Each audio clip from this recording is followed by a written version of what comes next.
I'm Sam Vaknin, and I'm the author of Malignant Self-Love, Narcissism Revisited. There are two crucial differences between healthy self-love and malignant or pathological narcissism.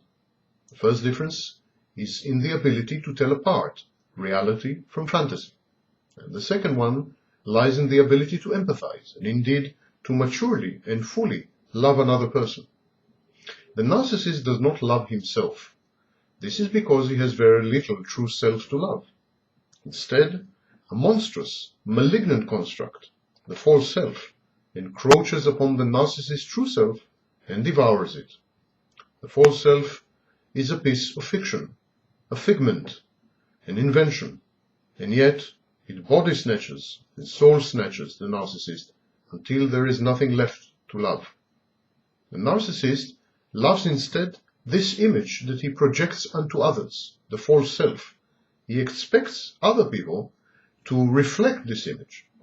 And this process of inventing and then projecting and then recovering the false self through the gaze of other people, this process reassures the narcissist of both the objective existence of the false self and of the boundaries of his own ego. It blurs all distinctions between reality and fantasy. The false self leads to false assumptions and to a contorted personal narrative. It leads to a false worldview and to a grandiose, inflated sense of being.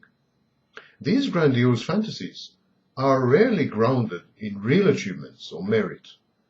The narcissist's feeling of entitlement is all-pervasive, demanding, and aggressive. It easily deteriorates into open verbal, psychological, and physical abuse of others. Entitlement breeds aggression. But this entitlement is not grounded in reality. It is fantastic. It is only in the narcissist's head and in the personal mythology that he constructs. Maintaining a distinction between what we are really and what we dream of becoming, knowing our limits, our advantages and faults, and having a sense of true, realistic accomplishments in our life, all these are of paramount importance in the establishment and maintenance of our self-esteem, our sense of self-worth and self-confidence. The narcissist lacks all these.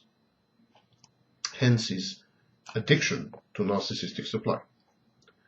Reliant as the narcissist is on outside judgment and on the provision of narcissistic supply, the narcissist feels miserably inferior and dependent. He rebels against this degrading state of things by escaping into a world of make-believe, daydreaming, pretensions, and delusions of grandeur. The narcissist knows little about himself and finds what he knows to be abhorrent, unacceptable, and repulsive.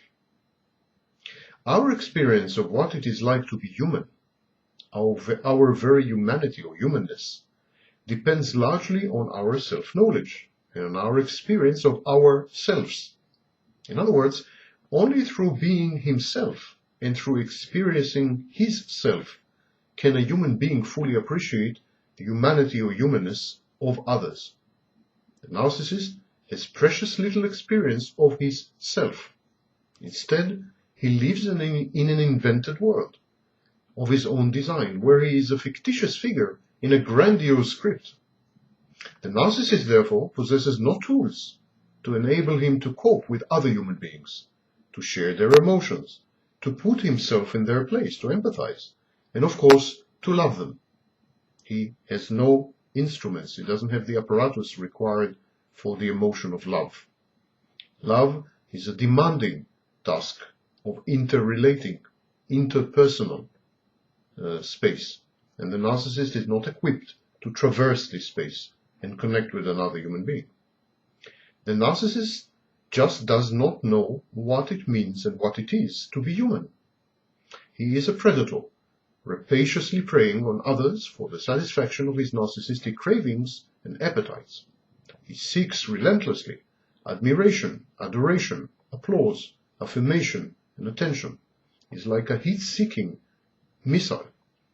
Humans are merely narcissistic sources of supply, and he overvalues, idealizes, or devalues and discards them according to their contributions to this end of provision of narcissistic supply. Self-love is a precondition for the experience and expression of mature love. One cannot truly love someone else if one does not first love one's true self. If we had never loved ourselves, we had never experienced unconditional love. And if we had never experienced unconditional love, we do not know how to love. We're incapable of loving others. If we keep living like the narcissist does, in a world of fantasy, how can we notice the very real people around us who ask for our love and who deserve it? The narcissist wants to love. In his rare moments of self-awareness, the narcissist feels ego dystonic. He is unhappy with his situation and with his relationships with others. This is his predicament. The narcissist is sentenced to isolation precisely because his need for other people is so great and all-engulfing and all-consuming.